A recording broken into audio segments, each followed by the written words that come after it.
बिस्मिल्लाहिर्रहमानिर्रहीम। सज्जाद भाई, आपने ये बात पूछी है कि मस्जिद अक़सा जो है ये किसकी है, तो मैं गुजारिश करता हूँ इंशाअल्लाह आपके इस पूछने की बरकत से बाकी भी दोस्तों को कुछ इस सिलसिले में जो है वो फ़ायदा होगा। मेरे अज़ीज़ दोस्तों और मोहतरम सज्जाद भाई, गुजारिश ये है कि एक उसूली बात हम याद रखें कि अगर हुकूमत या फिर इलाक़े वाले या फिर कोई मुसलमान किसी जगह को मस्जिद के लिए मुंतखब कर दें और फिर उसको वक़फ़ कर दें, तो फिर वो जगह जो है वो क़यामत तक के लिए मस्जिद बन जाती है। उसको तब्दील करना और उसके अंदर कमी बेशी करने की फिर जो है वो उसको किसी और मकसद के लिए इस्तेमाल करने की कोई गुंजाइश बाकी नहीं रहती। तो ये एक शरई मसला है। अब आप इसको सामने रखे एक बात ये समझ लें कि जिस वक्त वो जगह मुंतखब हो जाए और फिर वहाँ जो है किसी दर्जे में मस्जिद की शक्ल बन जाए और वहाँ नमाज शुरू हो जाए और इमाम मुकर्रर हो जाए, तो फिर तमाम इस्लामी अहकामात जो है वो उसके ऊपर लागू हो जाएंगे। तो मेरे अज़ीज़ भाई, ज़रा ये देखें कि अगर इलाक़े के लोग या हुकूमत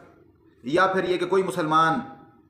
वो एक जगह मुकर्रर करने से वो क़यामत तक के लिए मस्जिद बन जाती है और उसका हुक्म बाकी तमाम जगहों से अलग हो जाता है, तो फिर ज़रा आप ये देखें कि अल्लाह पाक जल्ल शानुहु जल्ल जलालुहु ने कुरान करीम के अंदर इरशाद फरमाया है, अऊज़ु बिल्लाहि मिनश शैतानिर रजीम, बिस्मिल्लाहिर रहमानिर रहीम, सुब्हानल्लज़ी अस्रा बिअब्दिही लैलन मिनल मस्जिदिल हराम इलल मस्जिदिल अक़सा। कि अल्लाह ताला की ज़ात वो पाक ज़ात है कि जो रात को ले गई अपने बंदे को मस्जिद हराम से मस्जिद अक़सा। तो अल्लाह ताला ने कुरान करीम के अंदर मस्जिद अक़सा को मुसलमानों की इबादतगाह करार दिया। ये जो मस्जिद है ना, ये सिर्फ नाम नहीं है। जिस तरह सलाह, सौम, हज, जिहाद, तबलीग, इसी तरह मुख्तलिफ नाम हैं और फ़राइज़ के नाम हैं, वाजिबात के नाम हैं, जो शरई इस्तिलाहात हैं वो बहुत अहमियत रखती हैं। और जो अल्लाह तबारक व तआला ने जिनके नाम खुद मुकर्रर किए हैं, दुनिया की कोई ताकत उनको बदल नहीं सकती। तो अब मस्जिद अक़सा को अल्लाह ताला ने मस्जिद इरशाद फरमाया, और सिर्फ मस्जिद इरशाद नहीं फरमाया बल्कि अल्लाह पाक जल्ल शानुहु ने 1,24,000 अंबिया अलैहिमुस्सलाम को जमा फरमाया और मोहम्मद अरबी सल्लल्लाहु अलैहि वसल्लम को इमाम बनाया। हर एतबार से इत्माम हुज्जत कर दी, हर एतबार से बुरहान कायम कर दिया अल्लाह ताला ने कि ये मस्जिद अक़सा ये मोहम्मद अरबी सल्लल्लाहु अलैहि वसल्लम की मस्जिद है। और अंबिया अलैहिमुस्सलाम को जमा करके नमाज पढ़ाने का भी ये एक अहम ये भी मकसद था, ताकि अब क़यामत तक किसी नबी का कोई नाम लेने वाला जो है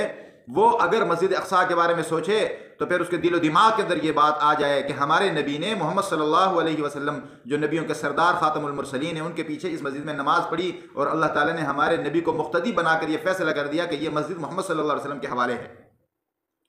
तो आप ज़रा देखें कि इन तमाम जो मज़ाहिब हैं, चाहे वो बातिल मज़ाहिब हैं या किसी दर्जे में आसमानी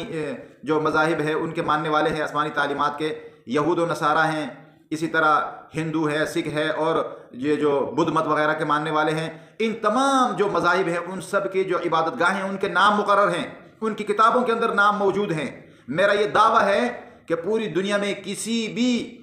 जो है वो मज़हब और किसी भी मज़हब के मानने वाले जो हैं उनकी इबादतगाह का नाम मस्जिद नहीं है।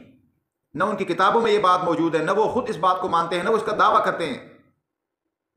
तो फिर कैसे ये कह सकते हैं कि जिसको कुरान करीम ने मस्जिद इरशाद फरमाया, तो आज दुनिया का कोई बातिल मज़हब कैसे ये दावा कर सकता है कि ये हमारी है?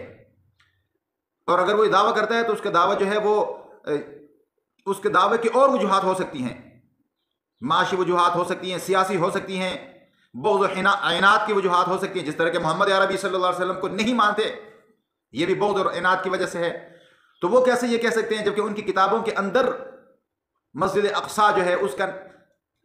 उसका नाम, उनकी जो इबादतगाहें हैं उस नाम पे मौजूद नहीं है। लिहाजा मेरे दोस्तों, मुसलमान भाइयों, ये समझने की बात है, क्या आप हज़रत उमर रज़ी अल्लाह तआला से ज़्यादा समझते हैं कि जिन्होंने मस्जिद अक़सा को फ़तह करके वहाँ नमाज पढ़ी? क्या आप सलाहुद्दीन अय्यूबी से ज़्यादा समझदार हैं? 1400 साल में उम्मत मुस्लिमा के वो अकाबिर अइम्मा किराम मुहद्दिसीन और फ़ुक़हा, उनसे आप ज़्यादा समझदार हैं जो ये बात करते हैं। याद रखें یہود و نصارہ کا صرف مسجد اقصی پر دعویٰ نہیں ہے بلکہ وہ مدینہ منورہ کے اوپر بھی دعویٰ کرتے، تو پھر ہم کیا کہیں گے؟ لہٰذا میرے دوستو، خوب اچھے طریقے سے اپنے دل و دماغ کے اندر یہ بات بٹھا لیں کہ مسلمان کبھی بھی ناحق دعویٰ نہیں کر سکتا، اور اگر کوئی مسلمان کسی معاملے میں ناحق دعویٰ کرتا ہے تو یہ اس کے ایمان کی خرابی کی علامت ہے۔ ہم کیوں ایک ایسی چیز کا دعویٰ کریں کہ جو ہمارے اللہ نے ہمیں نہیں دی، نعوذ باللہ؟ تو جس کو اللہ تبارک و تعالیٰ نے مسجد قرار دیا اور اپنے حبیب کو امام وہاں بنایا اور انسانیت کے خلاصہ حضرات انبیاء علیہ السلام کو مقتدی بنایا، تو یہ بات روز روشن کی طرح واضح ہو گئی کہ یہ مسجد اقصی صرف اور صرف مسلمانوں کی ہے۔ یہ بات تو تھی ہمارے حق کی بات۔ میں اس سے ایک چھوٹی سی بات اور کرتا ہوں۔ تمام انبیاء علیہ السلام اپنے اپنے زمانے میں برحق تھے، ان کی امتیں بھی برحق تھی، لیکن اب قیامت تک کے لیے صرف اور صرف ایک ہی کلمہ لا الہ الا اللہ محمد رسول اللہ، ایک ہی نماز جو محمد صلی اللہ علیہ وسلم کی نماز ہے، ایک ہی کتاب قرآن کریم، ایک ہی سنت جو محمد عربی صلی اللہ علیہ وسلم کی سنت ہے، وہی عقیدہ جو محمد عربی صلی اللہ علیہ وسلم کا عقیدہ ہے۔ اس کے علاوہ کائنات میں کوئی عقیدہ، کوئی عبادت کی کوئی شکل، کوئی دعویٰ، کوئی نعرہ بالکل معتبر نہیں ہے۔ لیکن ہم اس بات کو بنیاد یہ بنا کر نہیں کہہ رہے ہیں کہ لہٰذا ساری دنیا میں جتنے کافر ہیں ان کو ختم کر دیا جائے، یہ نہیں، لیکن ہم اصول اور دلیل کی بنیاد پر یہ بات کر رہے ہیں کہ جب انبیاء علیہ السلام کا سلسلہ ختم ہو گیا، اب محمد عربی صلی اللہ علیہ وآلہ وسلم اللہ تعالیٰ کے آخری نبی ہیں، لہٰذا محمد عربی صلی اللہ علیہ وسلم کی جو ترتیب ہے، آپ صلی اللہ علیہ وسلم کی جو شریعت ہے، آپ صلی اللہ علیہ وسلم کا جو راستہ ہے، ساری دنیا کے لیے وہ ایک ہی ہے اور قیامت تک کے لیے وہی ہے۔ باقی جو جہاں جیسے دعویٰ کرتے ہیں سب باطل ہے، باطل دعویٰ ہے، ٹھیک ہے، وہ اپنی مرضی سے جیسے وہ زندگی گزارتے ہیں گزاریں، لیکن ہم انشاءاللہ دلیل کی بنیاد پر پیار محبت سے ان تمام دنیا کے انسانوں کو کامیابی کی طرف، اس کی طرف لانے کی اپنی محنت اور اپنی کوشش کریں گے، اور ساری دنیا کے مسلمانوں کو بھی یہی چاہیے کہ پیار و محبت کے ساتھ سب کو سیدھے راستے پہ لانے کی اپنی محنت اور کوشش کو جاری رکھیں۔ لیکن اس کا یہ مطلب نہیں ہے کہ ساری دنیا کا کفر باطل